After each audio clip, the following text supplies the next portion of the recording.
What's up, everybody? It is time for another episode of your Daily Profit. I am Prof Sales, your host here on Friday, October 14th. Let's see how our sound is. Oh, well, you always got the ad that comes in first, right? So let's see how we sound. Friday. We sound great. How is everybody doing? It is a wonderful day here. It is beautiful outside. It's like 72 degrees and sunny. Could not ask for a better day. Hope your day is going really, really well. Going well here. And it's just a good day to be alive, right? To be alive in the world. So we've already got some people filling in the chat room. Man, filling up quick. Let me give a few shout outs to some people that are here already. Henry and Future Apple are here. What's up, everybody? Fun Stuff is here. Mark, I think I saw as well. So DC just hit the room. How's everybody doing? I mean, it's Friday, right? It's got to be a great day, right? It's Friday. It's Friday somewhere. That's how the song goes. Oh no, it's 5 o'clock somewhere. I'm screwing up my Jimmy Buffett songs. This is not a good sign. Brad says hello and 52 degrees here in Nebraska. Well, it could be snowing, so it could be worse, right? 52 is not too bad. No, it's a brilliant day here. And looks like it will be the rest of the week. So that's kind of nice, you know. I don't know. I just think it's always a little bit easier to deal with the day when it's nice outside and sunny. I don't know. Maybe it's just a psychological thing, but I think there's something to it. Jen C says hello. Mark already asked a question. Mark, it's too early for no, I'm just kidding. It's not too early for a question. He says, when you measure jeans, do you measure them stretched out? Well, no. Because if you think about that, Mark, if you stretch them out too much, you're not really giving an accurate measurement. You don't know that that's how they're going to fit on the person. So I like to let them lay naturally. Karen actually does the measurement. She actually just lays them down and puts the yardstick on them and takes a photo of it. But she doesn't like pull on them and make them any long or anything like that. And it looks like, I guess Mark had a follow-up to that. He said the jeans are 3/4 inch more than my measurements. The buyer said, yeah, I've had some buyers that I had somebody disputing the way I'd measure the inseam on a pair of Luckies, even though it said long inseam, and I directed them to the Lucky Brand website that said their long inseams are 34 inches. And they're like, nope, that's not the way you measure inseams. Here's the videos. And I'm going, this is what their website says. This is what the tape measure says. You be the judge. Steve raking in the show. What's up, buddy? Oh, that sounds cool, man. Thanks on the sales. And hey, just so you know, Steve, I do tell everyone to smash the like button in honor of Steve Rakin. Everyone here can attest to that every day. So that's your official catchphrase now, I think, my friend. Smash the like button. It's like Hulk smash, right? I don't even know where that came from, but what's up? And we'll talk. All right, so smash this process. Thanks, man. So I hope you guys are doing well out there. And the title of the show today is eBay sales, or huge eBay sales for the weekend. Now, you're probably wondering, how can you put huge eBay sales in the title of your show? It's not even the weekend yet, right? You're correct. So we are forecasting, right? We are predicting the future. That's what we do here on Prof Sales. We predict the future. Okay, we don't really predict the future, but we attempt to influence the future with our actions and the things we're doing. So that's why the title, Huge eBay Sales for the Weekend. So we're going to talk about that, like how we can get some huge eBay sales this weekend and what that looks like. Just some quick tips I was thinking about earlier today and what that'll look like. A couple other people, a couple shout outs. OG Top Deals, what's up? Fran, nice to see you again, Fran. And Dr. Doodle Do, that's pretty funny. Dr. Doodle Do, I've got to make sure I'm saying that right. That could sound kind of bad. Hi from Wales.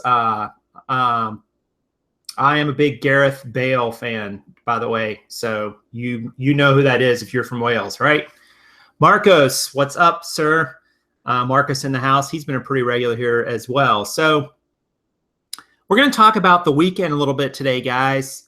Tomorrow is Saturday. For some of you, it's almost there already, like across the pond. You guys are several hours ahead of us. But so the weekend is coming, and the weekend means most people are off work. And what do people do when they're off work? Well, they go on eBay and buy stuff from us, of course, and Amazon as well.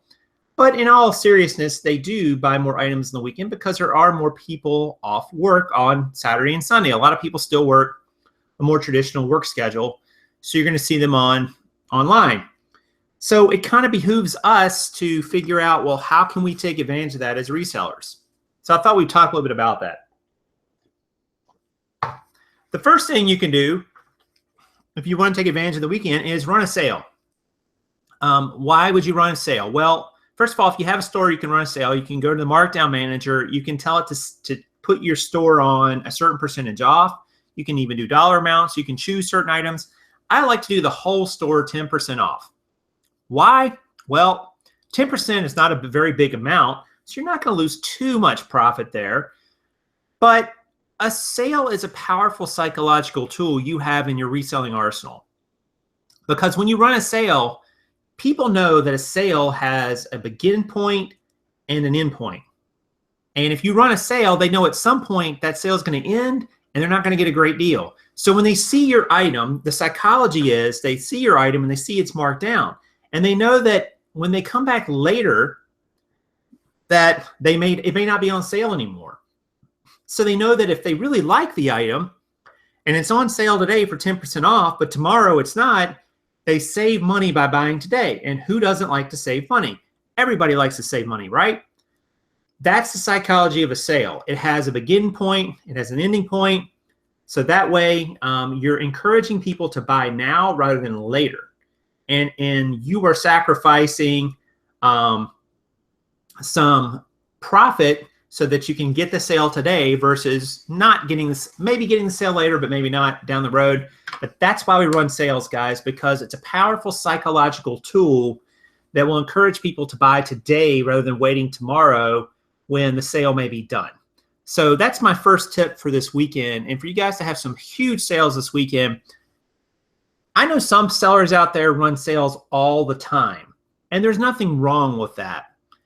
But people do go on and watch items on eBay, and if they see it staying on sale day after day after day, some people may think, well, I don't really have to buy this anytime soon because it looks like they're just keeping it on sale all the time. So consider running a sale if you have a store. If you don't have a store, you can consider getting a store. There's certain math behind getting a store, but being able to run a sale is a powerful tool. It definitely, you will see a pop in your sales. I can bet you anything. You're going to sell more units this weekend if you run a sale. And Susanna says you can't run a sale if you don't have a store. That's true. So there is a basic store that's pretty cheap, and depending on how many listings you have, that might work for you. It might not. There's some math you save on fees as well. Now, eBay does do a lot of fee savings and free listings anyway, so that may or may not be a good deal for you. You know, run the math on that. But being able to run a sale is a nice addition, especially once you get up to a certain number of listings. OG says, how many days do you run the sale? I like to run mine, OG, basically from Friday afternoon to midnight Sunday night, because I capture the West Coast. It's Pacific time that eBay's default time is set to. So I like to run it till about midnight Pacific time on Sunday. So basically you're running it for about, that's maybe 30 hours. You could run it longer. I mean, I wouldn't run it too long. I wouldn't run it for 2 or 3 weeks. I would say a week might be the longest you'd want to go. And the reason I say that is because my years in retail management, we kind of learned that was sort of the sweet spot for sale time length was a week. If you ran it longer than that, people got used to seeing it on a lower price, and there was no urgency. Because remember, guys, the point of the sale is to create a sense of urgency in your buyer. You want them to think that if they come back later, if they wait, they're not going to get as good a deal, so they might as well get it now while they can get it the best price they can. That's the idea. But if you don't create that sense of urgency, they won't come back. Or if they come back, and they see that it's still on sale, they'll think, well, man, it was on sale last week. It's still on sale. It'll probably be on sale next week too. You don't want them to go away with that. You want them to think, if I don't buy this now, it's gonna end. And you can even put that. There's ways you can put that in your sale title and email it out to followers you have and so on eBay. You could put it. I like to run a short period of time just because I think if people are watching, and then they watch you all the time, and you don't know if they do, then they'll know that you just run short sales.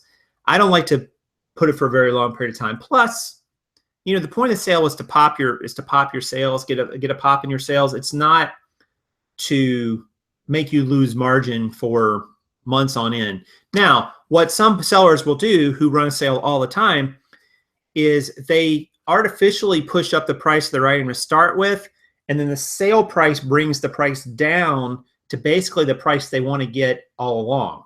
So let's give an example.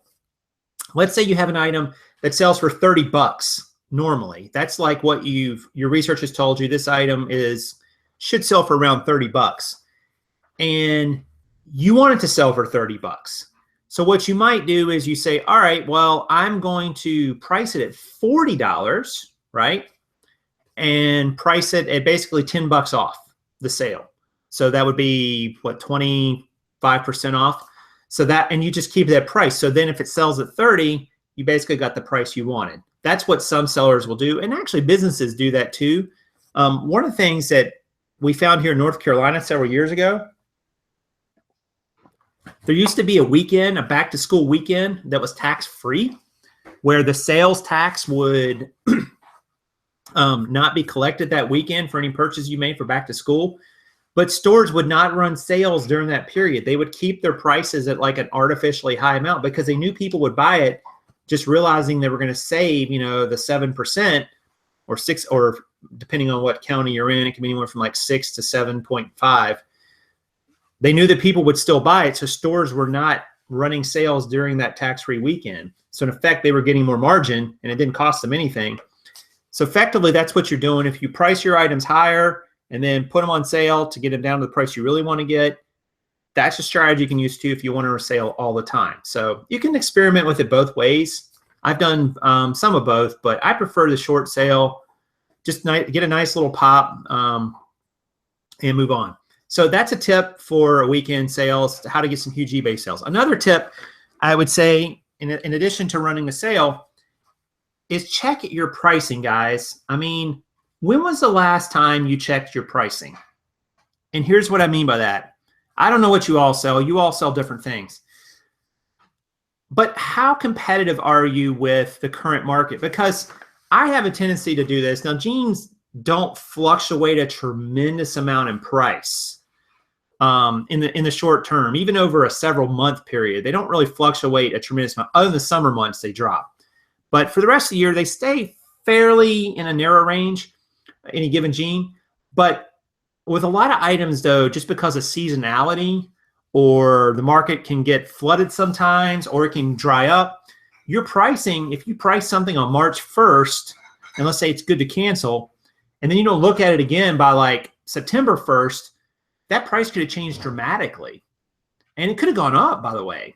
So what I'll always do when I'm pricing an item initially, now I don't do as much with jeans now because I kind of know about where to price most of mine anyway, but when I was looking more at the prices, I would say, all right, let me look at the completeds, let me look at the solds, and kind of see where the price range is. And you can sort, right? You can sort from high to low, low to high. You can add in shipping, you can add with free shipping. But you need to go in sometimes and price. And here's what I would do in terms of repricing. We've talked about reprice before. I would look at your items that are not moving first. Start there because they're costing you money, guys. They're costing you. There's an opportunity cost to tying up your capital. If you spent $10 on something and it sits there for 6 months, you can't spend that $10 or whatever you're going to make on it on something new. So your money's being tied up. It's costing you the opportunity cost. Maybe you could have flipped a couple more items in that 6 months.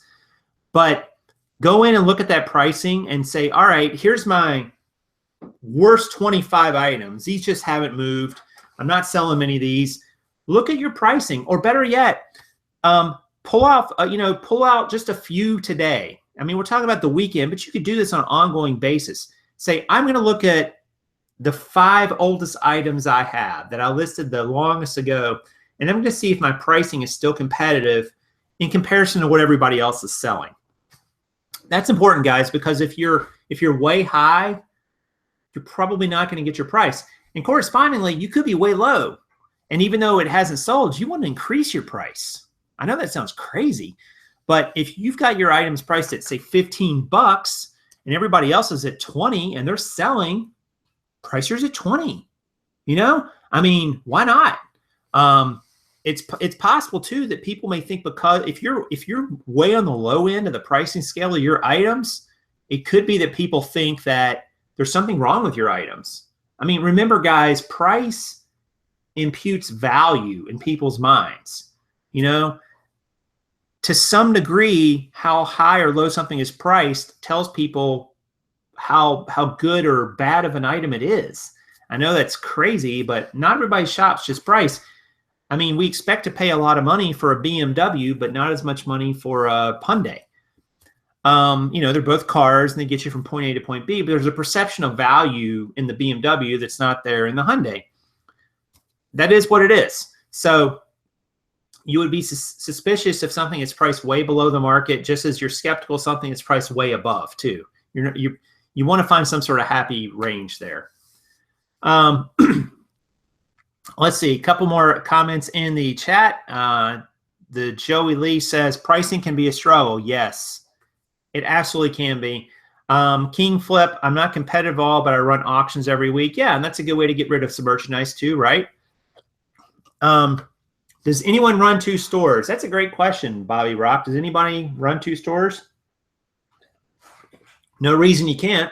eBay says you can. They just don't want you to sell the same thing in both. They want them to be kind of distinct. King says he's going to open a new store and not accept PayPal. Why is that, King? What's your logic there? I'd like to hear that too. And Krillin says, I like to price somewhere in the middle of the pack with the best offer. That's a good idea, Krillin. I like that.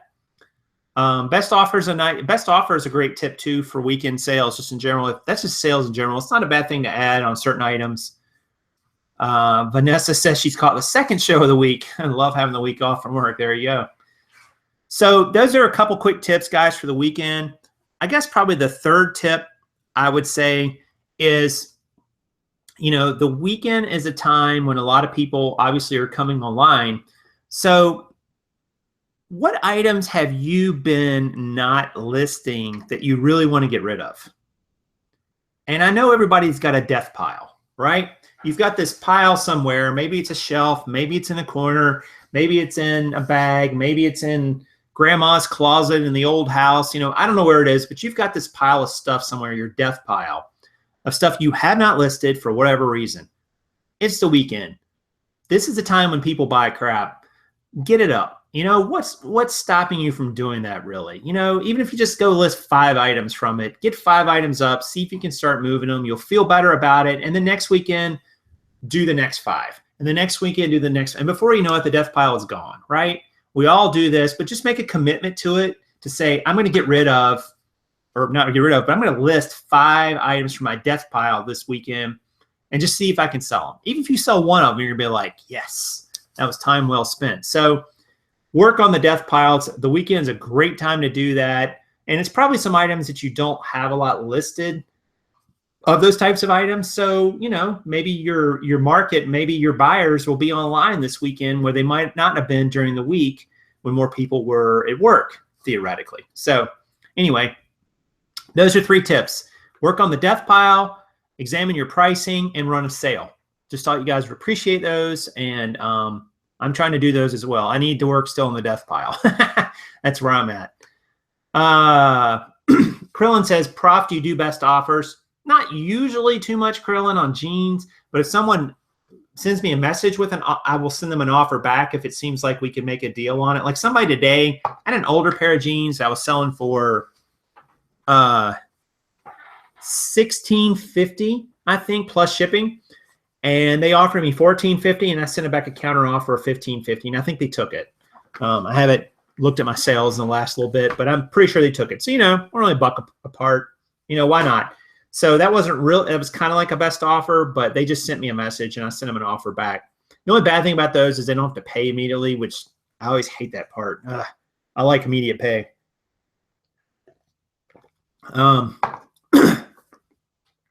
Joey Lee says only get low bars on best offer. Joey, but don't look at that as a bad thing necessarily. They might still be interested. Make a more reasonable counter offer. Maybe they'll take it. And say, hey, I'm sorry, I can't go that low, but I could do this, and then send them the offer. Who knows? They might take it. There's someone interested. King Flip says he sees sellers moving 400 items a month without PayPal. That's pretty cool, man. I mean, PayPal is a cheap option, though. I mean, a merchant account is usually going to be a little higher percentage of your sales than PayPal. PayPal is pretty reasonably priced.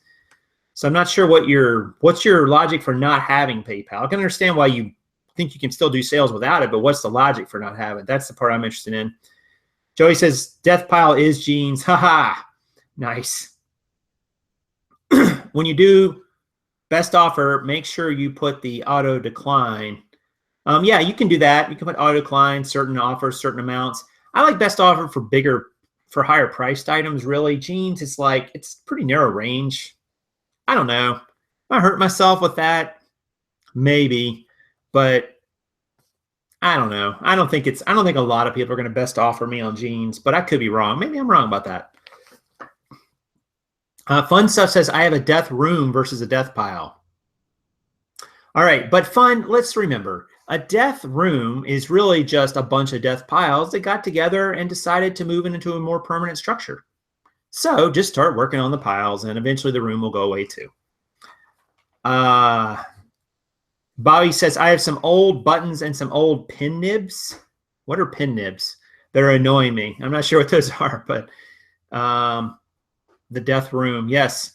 So, hey, guys, 34 people watching. Thank you, guys, for that. Friday afternoon. Man, what a great turnout. If you wouldn't mind smashing the like button, as Steve Rakenall told us earlier, his catchphrase, and I would appreciate it. So please hit the like button right down below. And if you're watching this later, hit it too. I would appreciate it. Lots of people in here, 36. Man, that's awesome. Antique pin tips. Pin tips. Now it makes sense. I was going pin nibs. I have no idea what that is. So let me share with you guys some results from yesterday real quick. And so I'll show you my spreadsheet of death, right? It's actually the spreadsheet to rule them all. So let me share that real quick, and I'll show you how we've been doing. So quick screen share. Here was yesterday. Yesterday was day 87. We're actually on day 88 now. 14 photos taken, 36 listed, so a good day of listings. 10 sold for $245 gross, about $100 net, which is nice. So, we're getting there. 12,700 gross since we started this in the middle of July, just on jeans. Not bad, right? About five grand net. So it's getting there. Let's see the jeans by month. We will go here and see October.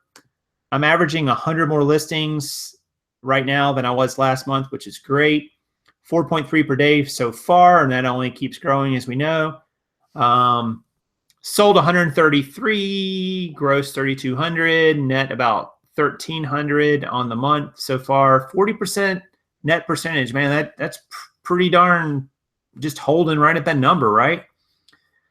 And quick graphs. Let's see if they'll come up. Sometimes they take a moment to spin.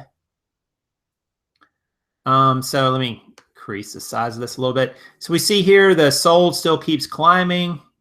All these double digits are really helping. Listed is going up, not quite as steeply as the sold, but still pretty good. The average per day is right at $250 gross per day, as we see right here is where the line is. And this one shows the amount of listings up, just keeps climbing, climbing, climbing. And the sell-through is, let's see, there's 1.35. There's 1.17. So right around 1.2, 1.22. So really pretty good.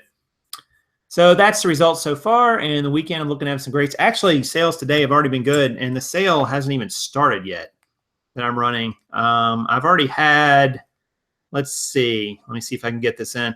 1, 2, 3, 4, 5, 6, 7. 7 pair of jeans sold today already. So pretty good start to the day.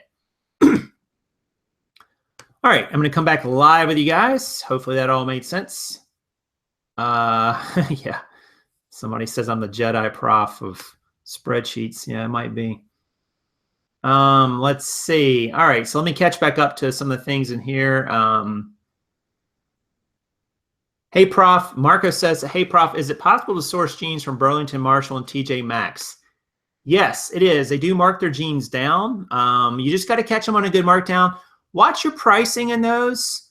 Marcos, Mark can give you some advice on those too. I know he's been doing a good bit, but watch your pricing on those because Marshall's is infamous. I would say famous, but they're really infamous for overestimating or overpricing something and say, hey, this retailed at blah, blah, blah. So you're getting a great deal at only $50. Well, not really. You know, that might have been the suggested retail, but it's not really the real retail. So you got to watch what you pay for them there. But you definitely can get them at a lower price, new with tags. Watch for errors and defects, though, too. You can find those in Marshalls and Burlington and TJ Maxx. Marshalls and TJ Maxx are the same company, I believe. They're all the same company. But, yes, you absolutely can source jeans there. Let's see. Spiky says, had a PayPal dispute today. Dispute open. Guy wants money back and won't return the item. Nice. It's like, I'm keeping the item and I want my money back. It's like, all right. Is there a report on eBay to see how many I have listed per day? Yeah, actually, in a way, because if you go to your active listings, Stephanie, and it's going to show you the date that they were created. And you can sort that column, the date column. If you don't have it there, customize that report and you can add that column. And you can sort it, you know, with most recent or oldest and by the date listed. Now, if you're doing good till cancels that renew every 30 days, that might throw you off a little bit because if some of them, you know, they expire after the 30th day and then they automatically relist on that date. But that's how you do it. You just go into your active listings and find that column that says date listed, and you can just see the ones for today. And you can actually sort that listing too. There's a sort option there that allows you to see that. Okay, let's see what else we got here.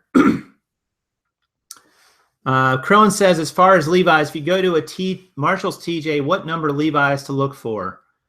Well, obviously 501 is great when you can find those. I mean, that's kind of like the gold standard in a lot of ways in Levi's. I mean, you're not going to have any problem selling a pair of 501s. I mean, really, just about any pair of 501s. I mean, they just sell. I mean, new ones, old ones, sort of old ones, doesn't matter. I don't know. People get so caught up in the number. You know, Mark makes a good point here. He says, you know, big sizes. I kind of agree with that. The size is more important. You know, if it's a size that not a lot of people wear, it's going to be a little bit tougher sell. It's just going to take a little longer. But I have good luck with the 505s as well. 511 is pretty good. You know, I don't know. I don't know that I break it out too much by the series number. It's more just about like the size and the brand, just in general. But with Levi's, it's a good brand, so you're not going to have any issues selling that. Vanessa says, what are considered big size? It seems relative. Yeah, it is relative. You're exactly right. Anything, I would say for men's, and Mark probably has his own definition of this, I would say men's, anything above a 38 is a big size. That starts getting into the bigger you go, the better. For women's, I would say anything like 16 and up is going to be great, and it kind of depends on, the brand to some degree, obviously.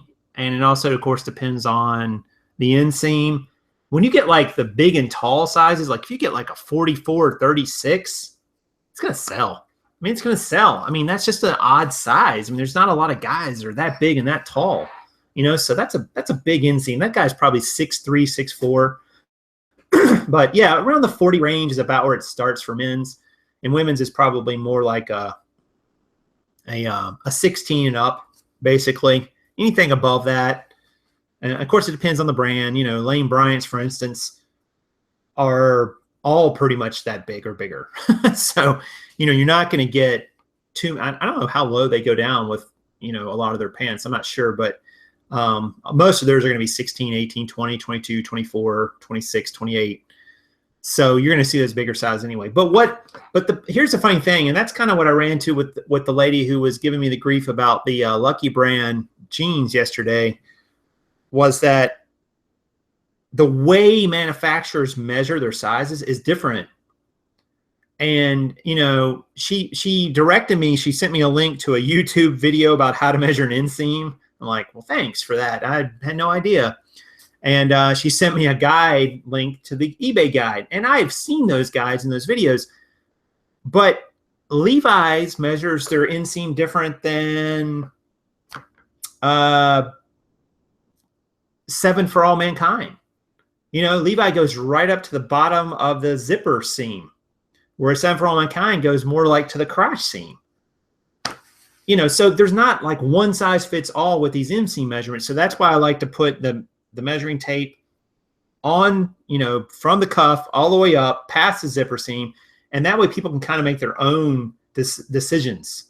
So, and Mark says, yeah, not all Levi's measure that. Exactly. Like even Levi's doesn't measure it the same way. It's crazy, guys, how these measurements go. So you can't just say there's like a one size fits all approach to these measurements. You're better off just doing the best you can with it, taking pictures of the measurements, and then letting people decide on their own. So anyway, Prof said, or Krillin says, Prof, I got news for you. Sometimes JCPenney, they put Levi's on clearance for $5 to $9. Yeah, I don't know which Levi's those are, Krillin. There's a lot of different models, and there are some lower end Levi's, but they're also, you can find them for $80 or $90 at Nordstrom. So, go figure. It just kind of depends on, which ones you're talking about. And I'm not familiar. I actually don't have a JCPenney's that close to me. I don't think. Actually, there might be one at the mall. Is there one at the mall, Karin? Yes. Actually, there is one close to me. I just never go to malls. So I don't know that would be great if they do that. I need to go to JCPenney. I guess we're going to have to go mall sourcing, aren't we? So yeah, I just need to go check those out, I guess. Hey, 40 people watching, guys. Thanks for that. I appreciate it. Awesome turnout. Please hit the like button if you haven't already. And if you're watching later, I would appreciate it. Lets me know I'm doing a good job.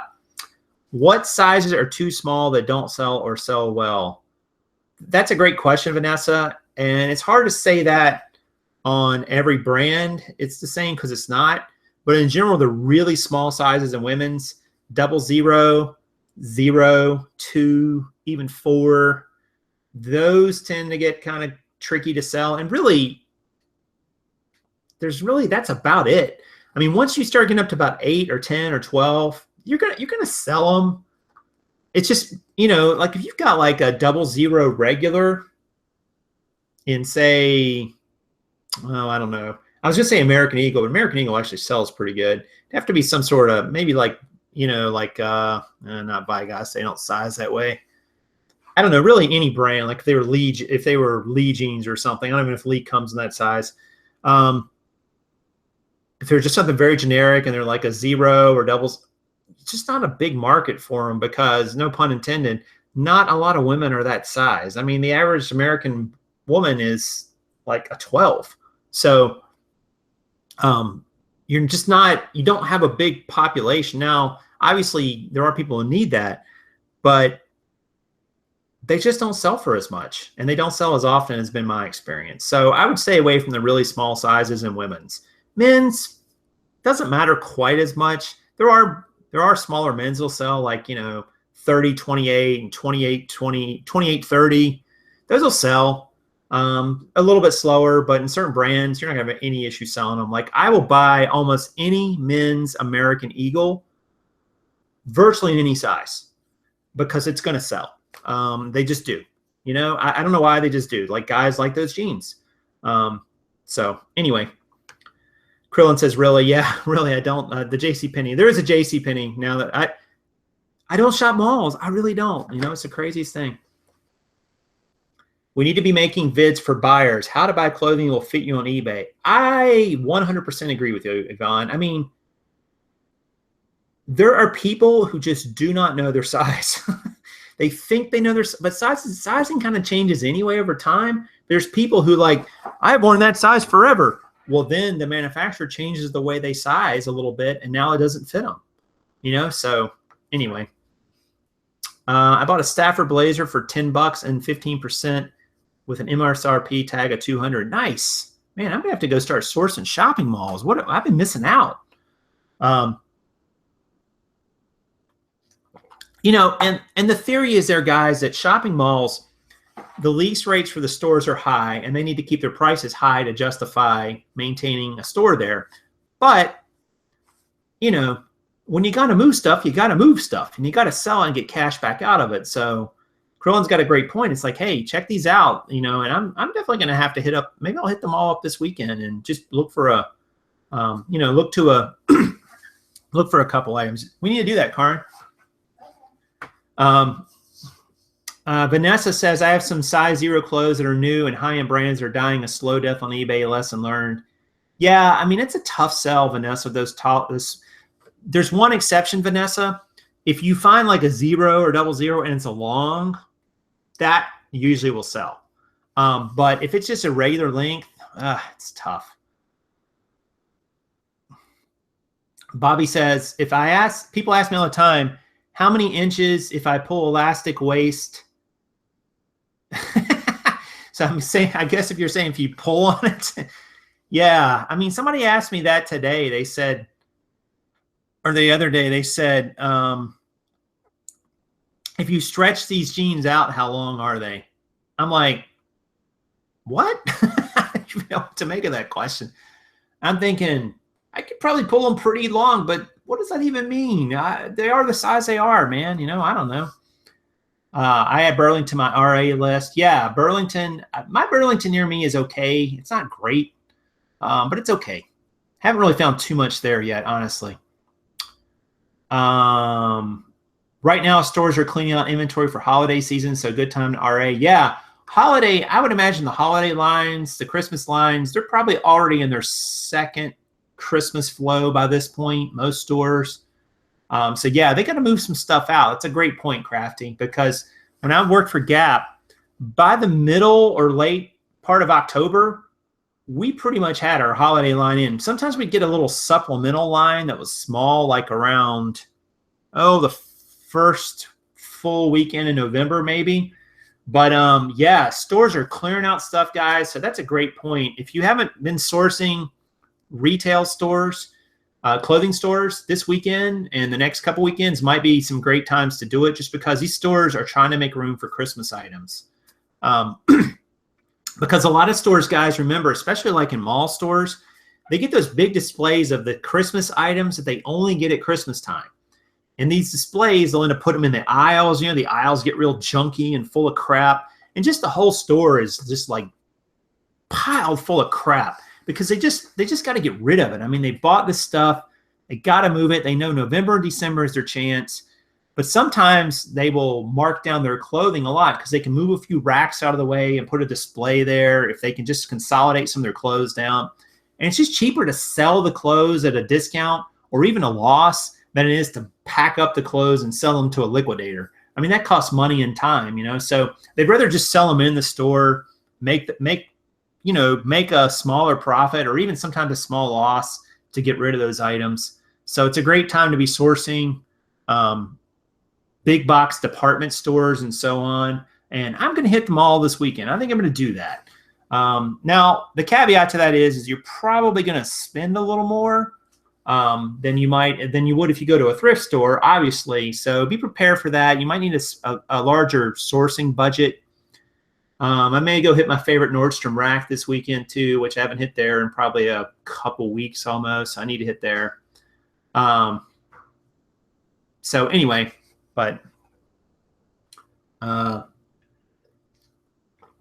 that's a nice comment, Yvonne. Yvonne says your shows are great because you talk with us, not just at us. Well, I feel the same with you guys. So we always have a good time. And yeah, it's just like a conversation, right? I mean, that's kind of what I've always wanted to be.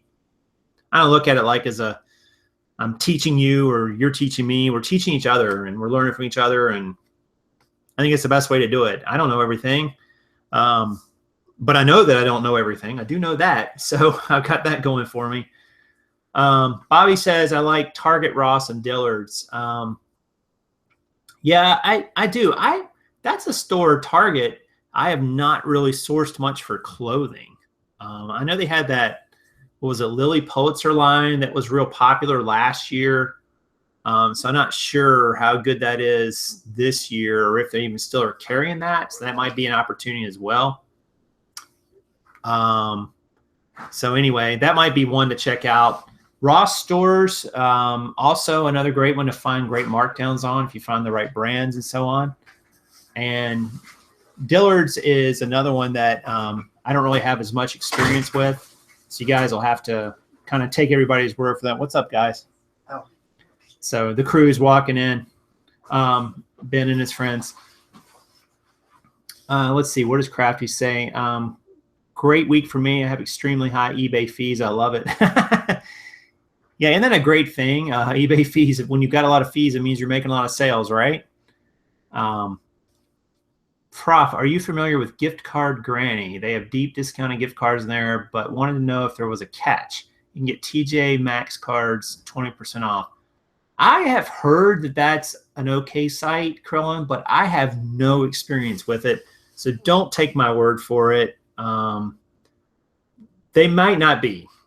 So if anybody else has an experience with Gift Card Granny, please let Krillin know either in the chat box or in the comments later after this video post. I just don't know. I have heard somewhere, I heard some good things about them. I just don't know though.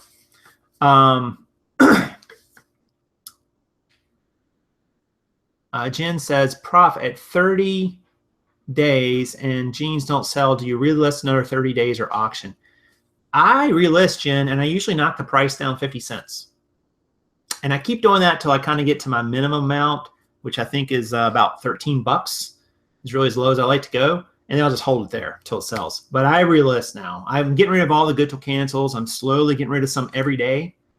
Usually about 10 or 15 a day, but I still got a ways to go to get rid of those. Crafty says, I used to buy from Gift Card Granny, got some good deals when I was couponing. Okay, so Crafty's got some good feedback on it too. Anyone know if Ross and Burlington clothing size are off? I heard multiple sizes don't always run true.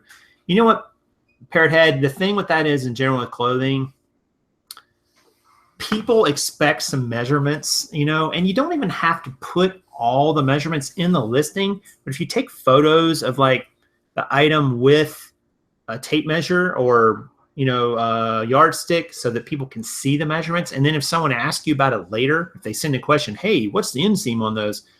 You can go back and look at your own photo and tell them. You don't have to go pull the item. Or if you've listed in the item specifics, even better, you can direct them to that. Oh, guys, I'm telling you, so many people do not know or do not look at the item specifics on clothing items. It is crazy. And these people just, you know, they could answer so many of their own questions and they just don't even look. They just look at pictures or a title. And sometimes they don't even look at all the pictures. But yeah, I mean, just always you're always going to put a few measurements in the listing and so on. Let's see. Okay, so they're having a little conversation about the Gift Card Granny and so on. Yeah, definitely a site you could check out.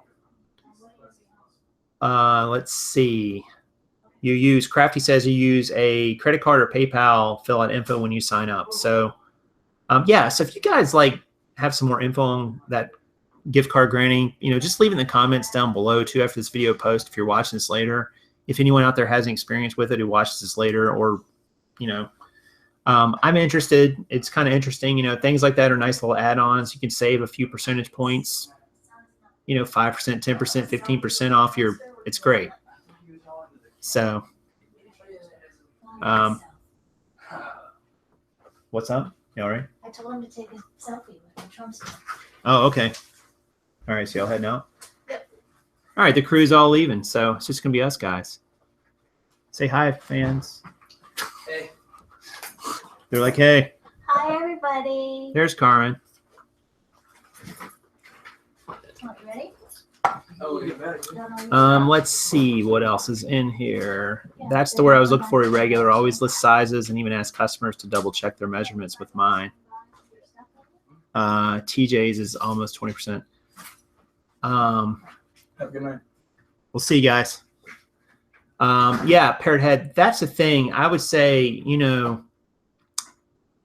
I know some people go crazy on measurements, and I don't know how you guys feel about it, but I'm kind of like, I want to do the minimum amount of measurements I can. And then if somebody asks for one, yeah, I'm going to do it. But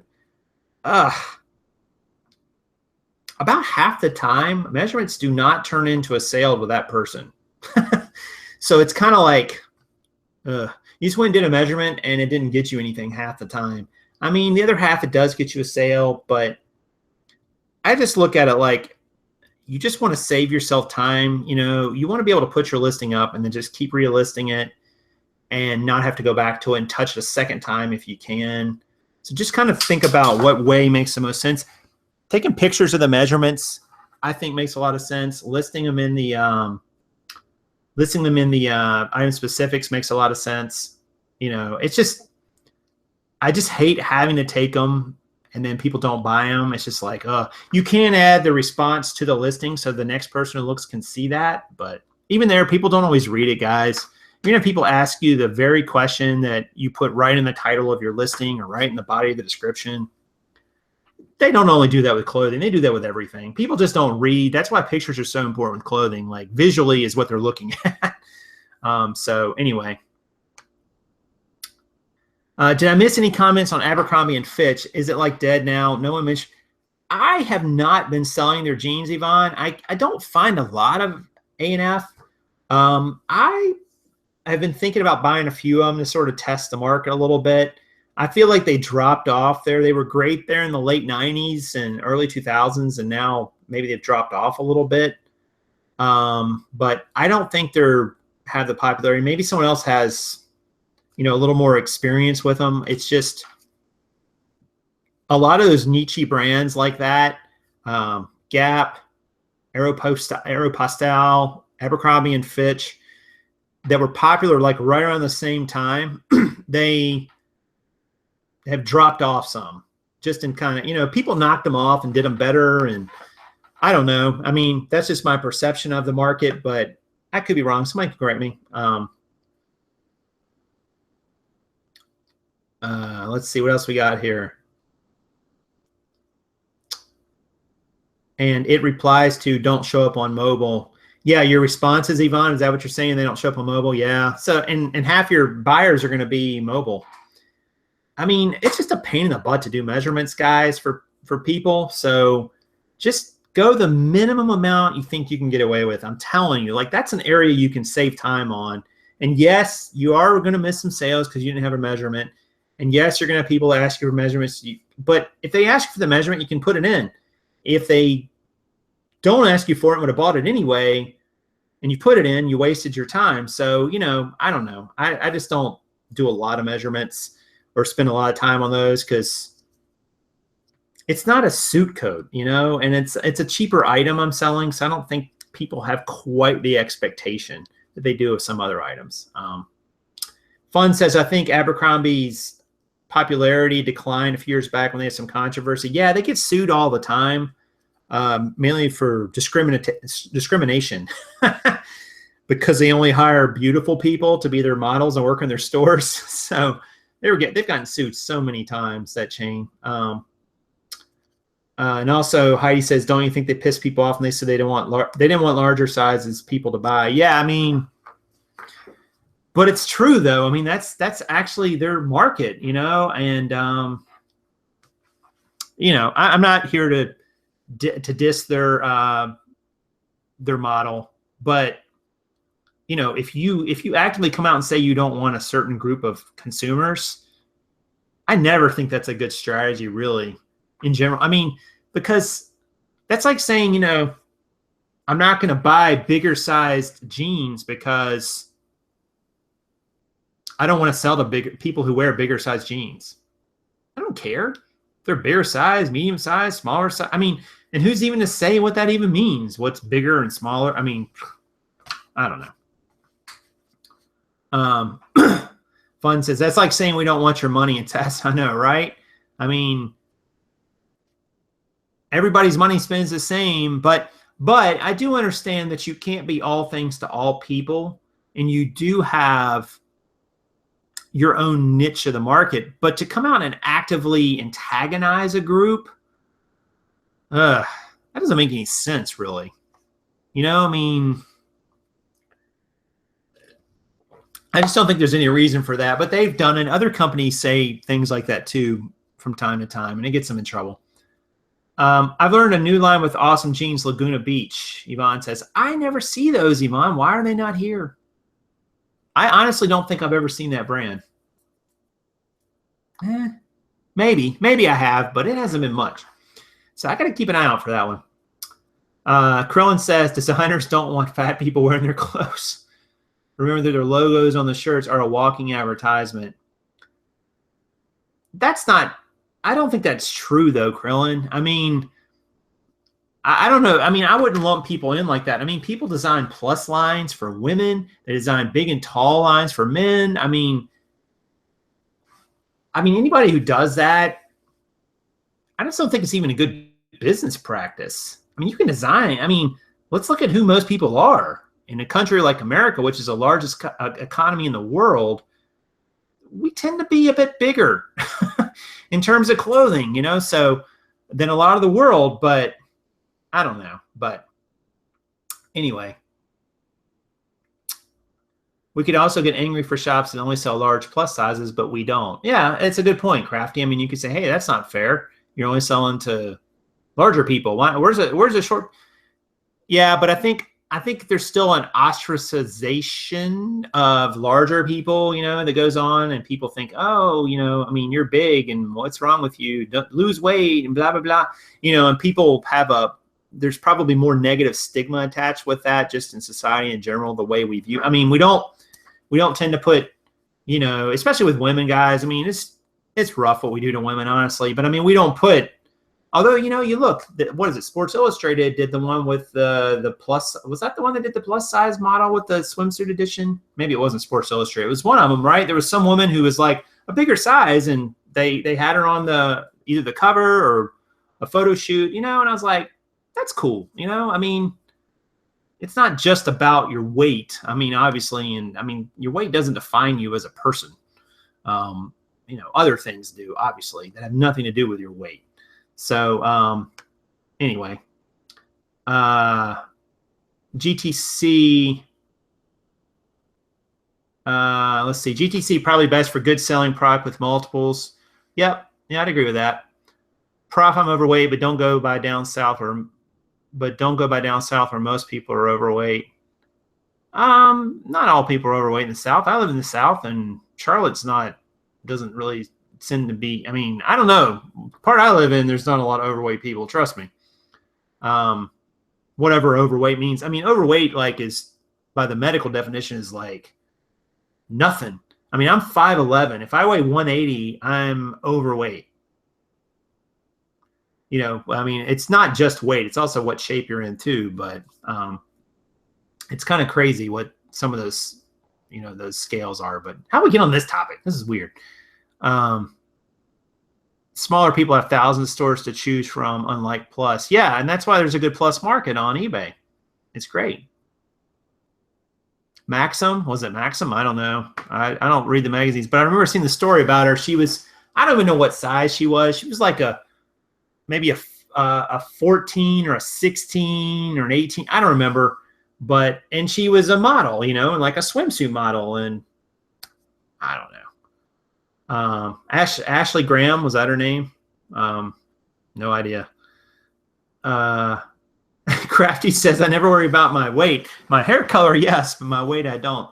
It's kind of funny, guys. I don't want to get real philosophical here, but it's kind of funny that we, our clothing, our appearance, our hair, our weight, it's really kind of vanity. Like, that's really for other people that we're doing that, right? I mean, yeah, there's some benefits to, being at a healthier weight for the most part.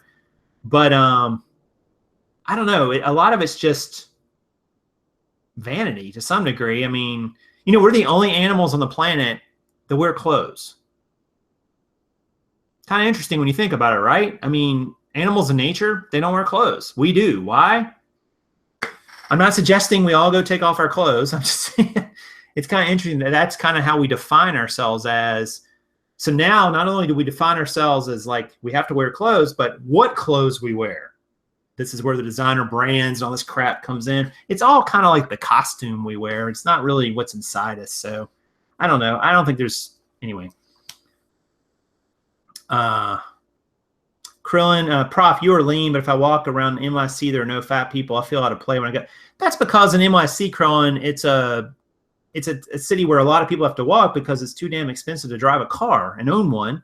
So it's partly just an environmental aspect of that city, but there are some overweight people in New York City too. It just may not be the same percentage. You're not going to see them walking around because, they're not in the shape to do it. I mean, and the other thing too is, Krillin, the way we built cities in the South is crazy. Like Charlotte is incredibly spread out. You can't walk everywhere. It's just not possible. I mean, it's just too far. I mean, you would spend all damn day walking to get anywhere. So anyway, yeah, Yvonne, I first read your first comment when I'd struck Nelly and I had no idea what that meant, but then you said naked. All right. So, okay, now we got, does Gloria Vanderbilt sell well or not? I do not sell it, Susanna, so I don't have any info on that brand. I want to say when I looked it up for jeans, it was not a very high-selling brand, so I've not really sourced it. Maybe some vintage GV to fans. Krillin says, Prof, I'm going on Sunday. I'll walk around with the camera. No, Krillin, I believe you. I'm telling you, though, that the reason why New York City, the people you see walking around are leaner, and this is true in any big city that's compact, like New York City, where they have so much in smaller areas. You can literally walk to work. You can walk to the subway. You can walk, and it's expensive to drive a car in New York City. Very expensive. The insurance is outrageous, and it's going to get dinged up, and you're going to be fixing it up. And there's nowhere to park, and parking is incredibly expensive. So a lot of people walk and take the subway. So that alone, that alone is a reason why a lot of people walk. And so a lot of the people you see that are walking obviously are going to be leaner because walking's going to burn more calories, right? It's not because all the people who are fit decided to move to New York City. It's more of an environmental cause, basically. But I don't want to get down on all these other subjects. I love vintage Jordache. Haven't sold that one either. Let's see. Do you prefer selling men's or women's jeans? That's a great question. I mean, I don't know what you mean by prefer. Like which one I like to sell more, which one do I think sells better, which one? I don't know. I mean, I would say that men's sells better, so probably a slight preference for men's, but I find 6 times as many women's as I do men's. Just a fact. And that's going to be a fact anywhere you go. You're not going to find as many men's. I don't know why, because I read a stat the other day that said women have 7 pair on average in the United States where men have 6, but I think men keep theirs longer. So there's not as much maybe getting circulated back through the system, maybe. I think women get rid of their jeans more often and get new ones. So maybe that's why there's more women's in thrift stores and so on. have better luck with. Yeah, it's definitely men's parrot head. Definitely men's. Across the board. Any brand, any size. Men's are going to sell for a little bit more money. They're going to sell a little quicker. But you're not going to find as many of them. So, you know, I was talking to Ronnie about that a few months ago, and we were talking about True Religion, and I don't remember why. I was in a store somewhere, and I had a pair, and I was asking him if he thought they were fake or not, which is always the question. But they were women's like Joey's, and he said, I don't even pick up women's Joey's anymore because they just don't sell for that much.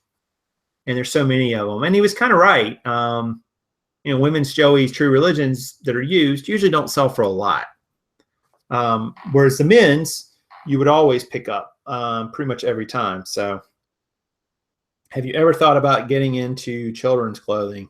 I've thought about it, Vanessa, but children's clothing, I'd have to get it so cheap. I just don't, it just doesn't sell for a lot other than a few niche brands that you'll find every once in a while. Like, you know, Jordans, Air Jordans for kids, you can sell for a good amount. I don't know. I don't know as much about it, but I'm just not as interested in it. I would have to get it really cheap, and I'm not really sure where I would get it. Even brand new Trues are down to like 80. Yeah, some of them are king. You know, that's what happens. A brand gets really popular, and then it gets sold in a lot of places, and then it becomes not, even though it's popular, it becomes not as special, and so they have trouble moving it at that higher price point. So yeah, you got to be careful with that. Crafty says Miss Me dropped too. Yeah, but I don't have any trouble selling them, Crafty. Miss Me is 100% sell through for me. I haven't gotten a ton of them, but I've gotten a few, and I don't have any problem selling them. Kids only Lululemons, kids line. I don't know what that other line is. I'm not sure what that one is. Yeah, I've heard that line sells really well, Yvonne, and definitely want to check out. I just don't know enough about it. I guess I could try. Again, it goes back to our question yesterday, guys. If you only had 3 categories you could pick in a thrift store to sell from, what would they be? Because you could arguably go into a thrift store and spend hours and go through everything in that store and pull out probably a lot of profit out of one store. But you'd have to know your brands and your lines, because looking them all up would not be very efficient. So that's something to consider. Do you have a point where you donate stuff back and retail? They strictly get rid of stuff at 90 to 20 days. Susanna, Car and I were just talking about the pile of jeans that we're trying to sell locally. We have not sold them yet. I've had a couple people ask about them, but nothing too exciting. We will probably eventually donate them if we don't sell them. But I don't really donate back jeans once I list them in my inventory. I'm going to keep them till I sell them. So that's just what I do. Even if I have to sell them really cheap, I'm going to sell them. Really, I just picked up women's Joey's True Religion. They were only $2. Yeah, for $2, absolutely. That's a no-brainer, Krillin. I mean, but you know, if they're at a store, like if they're on the Love Rack at Goodwill for $10 or $15, I don't know. And if it was Joey's, they're not that special. I even found a diesel yesterday that's not that special. Service Spa diesels. I don't think I'd seen that one before, but apparently they're nothing great. Probably not going to make too much on them. They're women's. They might have been, were they juniors? No, I don't remember what they were exactly, but they were Service Spa from Diesel. Apparently they don't go for that much either. Karin should pick up that niche, high resale value. Yeah, I mean, she and I were actually talking about some other things today, so we might be looking at some other areas to move into. So thanks for that. Definitely. Prof, what happened to that orphan pile?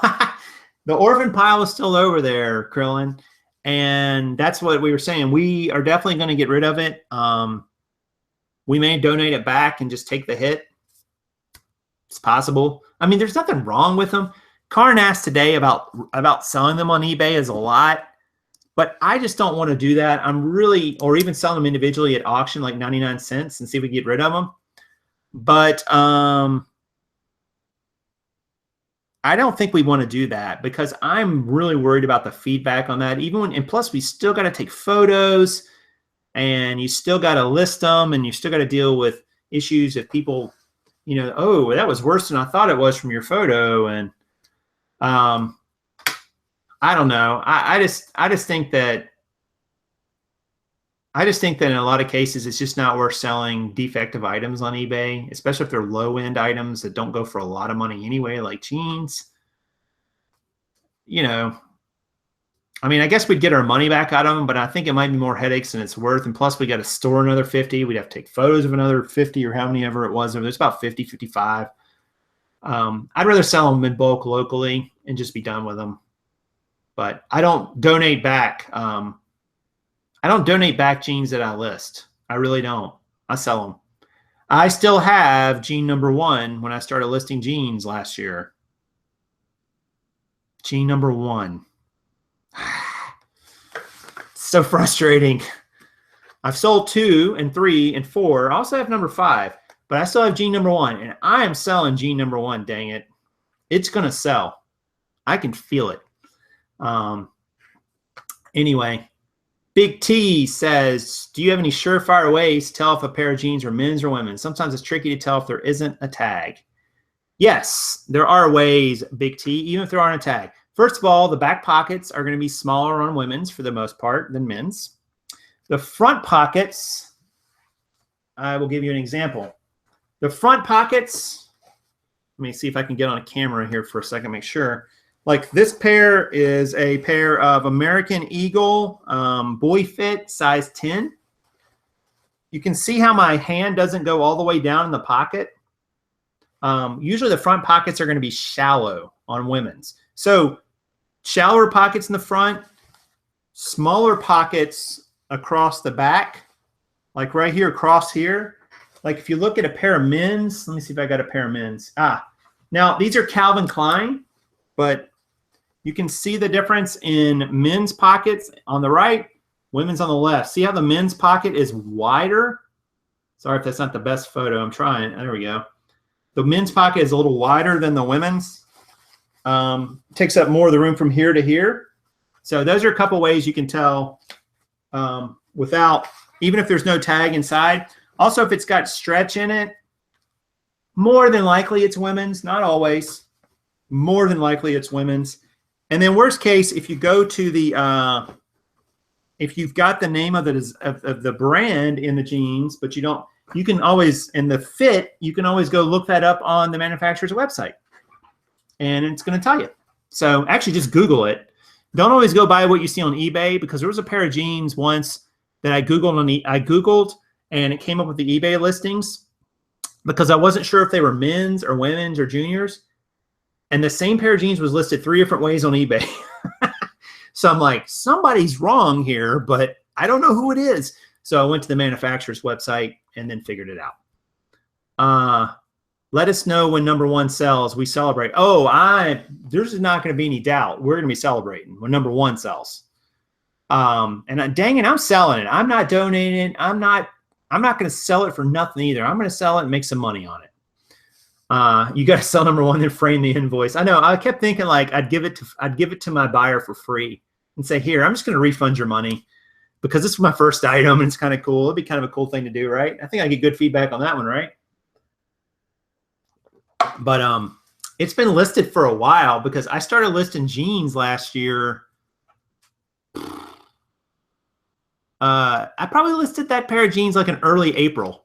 So I've had that pair of jeans for over a year. So, I mean, it is what it is. But dang it, I'm selling number 1. Number 1 will be sold. Mark my words. Have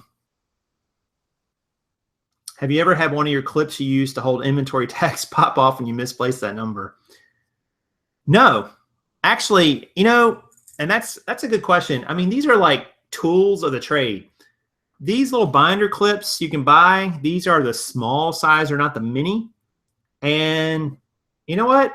They can fit pretty nicely on a pair of jeans and they hold. And I love them because you can reuse them. Paper clips, get all screwed up after a while. They get to where you can't reuse them. You can reuse these over and over.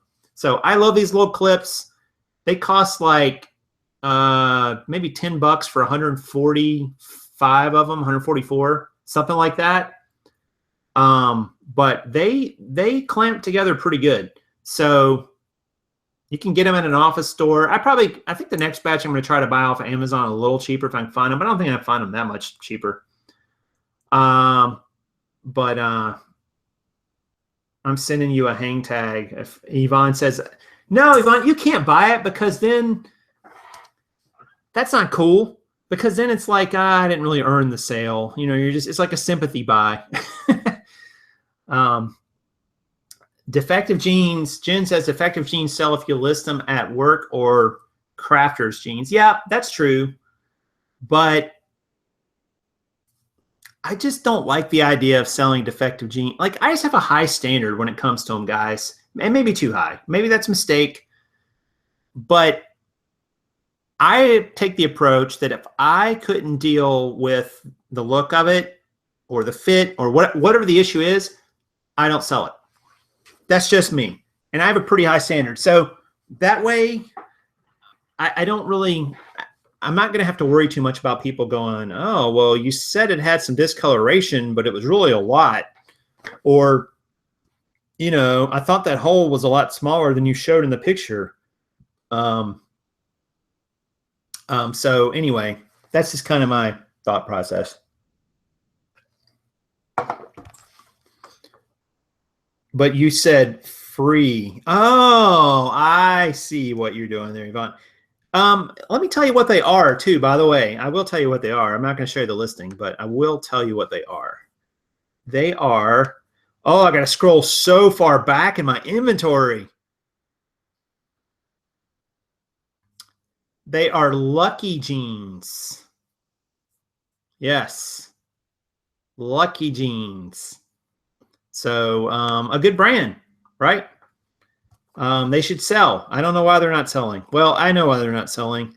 They're not selling because I had them as a good till canceled, and I just recently changed that to 30-day listings. So anyway. Oh, I'm sorry, I missed that. Can you explain crafters jeans? Oh, it looks like Jen. Yeah. Crafters buying jeans to repurpose them. Yep. Yep. That's what I thought it meant too. I wasn't 100% sure where you're going with that, Jim, but that's kind of what I felt like you were saying. Not so lucky jeans. Right. Yeah. And they're nothing special. They're like a size 8, you know, I mean, they're nothing, the Lucky brand. I mean, they're nothing great. I could probably redo the pictures, but I'm not going to, man. I'm stubborn. I'm just going to sell them. Mr. Sadie says, I don't sell anything with issues unless it's really high end. And when I do, I feel like I'm bashing my own listing protect. I know.